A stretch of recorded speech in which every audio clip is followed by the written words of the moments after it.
করি তাই হতে পাই যদি, আমি তবে এক্ষুনি হই ইচ্ছামতি নদী। রইবে আমার দক্ষিণ ধারে সূর্য ওঠার পার, বাইর ধারে। এত সুন্দর একটা শিল্প চোখের সামনে মাননীয় শ্রী পল চিরঞ্জিত মহাশয় এত সুন্দর একটি আর্ট আমাদের সামনে তুলে ধরেছেন। ওনাকে অসংখ্য ধন্যবাদ জানাই আমাদের এটি দেখার সুযোগ করে দেওয়ার জন্য।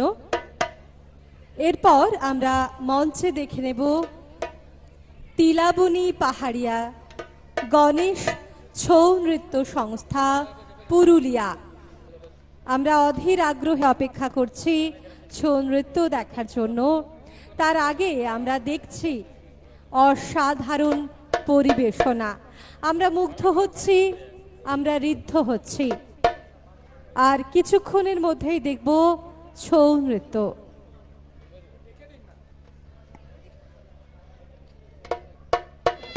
যারা গেটের বাইরে দাঁড়িয়ে আছেন ব্যালকনিতে চলে যান, ব্যালকনিতে অনেক জায়গা আছে।